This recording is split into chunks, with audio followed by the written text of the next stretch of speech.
किसी एक भाई ने ये पूछा था कि हम बाद औक़ात होटलिंग करते हैं, फैमिली को ले गए होटल्स में खाना खाते हैं, रेस्टोरेंट्स वगैरह में, तो एक टाइम में बाद औक़ात 10-10, 12,000, 15,000 का खाना खा जाते हैं। तो कभी कभी दिल में ये फ़ील होता है कि किसी के घर तो तनख्वाही 15,000 है और हम 10-15,000 का खाना खा जाते हैं, तो क्या ये हमारा इस तरह जाकर खाना खाना शरन सही है?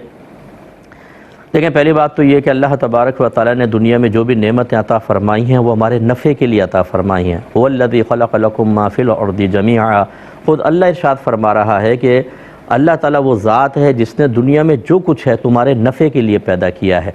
तो यकीनी सी बात है, अगर अच्छे होटल में वो खाना है वो भी हमारे नफ़े के लिए, पैसा आपके नफ़े के लिए, आप इसको इस्तेमाल कर सकते हैं। तो ख़ुलासे कलाम ये है कि इसमें नाजायज़ तो कोई भी चीज़ नहीं है। हाँ, ये ज़रूर है कि अगर आप वहाँ जाते हैं तो कुछ पैसा गरीबों को भी दे दें, बहुत अच्छी बात है। और मैं एक आपको ये सोच देता हूँ कि जब आप बड़े बड़े रेस्टोरेंट्स में जाएँ, देखें ज़रा, मैं अब नाम नहीं लेता हूँ क्योंकि ये थोड़ा सा मसला हो सकता है, तो उनमें जो काम करने वाले हैं वही बाद औक़ात सैकड़ों की तादाद में होते हैं और हर एक के पीछे एक फ़ैमिली होती है। लोग आके खाना खाते हैं, खाना खा के जब पेमेंट करके जाते हैं, इसी में से उनकी तनख्वाहें निकलती हैं, फैमिलीज़ चल रही होती हैं।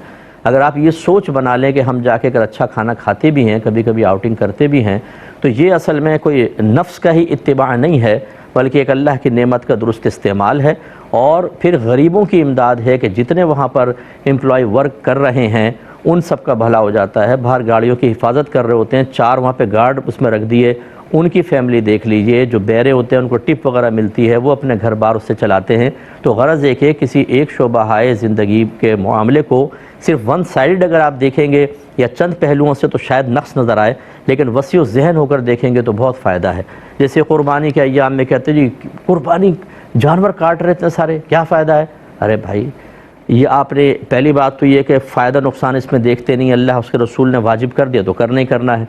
और अगर आप मादी एतबार से और अक़ली लिहाज से देखना चाहें तो ज़रा हिसाब किताब करके देखें, ट्रकों के अखराजात, उसमें कितने नौकर होते हैं, पेट्रोल वालों को कितना फ़ायदा होता है, वहाँ पर ये जंजीरें, रस्सियाँ, कुंडे, ये सारे बिकते हैं, कितने लोगों को फ़ायदा, छुरियाँ बिकती हैं, छुरियाँ तेज़ करने की पूरा एक एक बाकायदा ग्रुप है, उन सब को फ़ायदा होता है।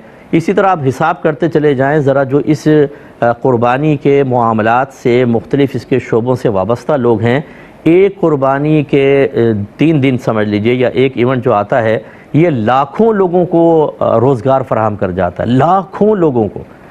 इसलिए मतलब इस किस्म के जो अक़ली लिहाज से बातें कर करके और हमारे मज़हब इस्लाम की तालीमात और इसकी जो इसके वाजिबात और फ़राइज़ पर एतराज़ करते हैं, इनके साथ भी एक पॉजिटिव डिबेट होनी चाहिए। मैं कहता हूँ बिठाएं इनको ज़रा सामने और फिर गुफ्तगू होती है, आप अपने अक़ली दलाइल पेश करें। इंशाअल्लाह हमारी शरीयत कभी भी किसी को जवाब देने से आजिज़ नहीं हो सकती है। ये असल में अपने जैसे लोगों के सामने बातें करते हैं, सामने भी हम जहन बैठा होता है, वाह वाह जी बड़ी बात, बड़ी अच्छी बात कही। आप बैठे मद्दे मुकाबिल के सामने, आप ऐसे शख्स के सामने बैठे जो हाजिर दिमागी के साथ आपको सही तरीके से जवाब दे सके, और वहाँ फिर आज जब आपको अपनी इज़्ज़त बचाना मुश्किल हो जाएगा तब आपकी डेढ़ होशियारियाँ सब निकल जाएंगी। तो इसलिए ऐसा हरगिज़ नहीं करना चाहिए, ऐसे लोगों को एहतियात करनी चाहिए।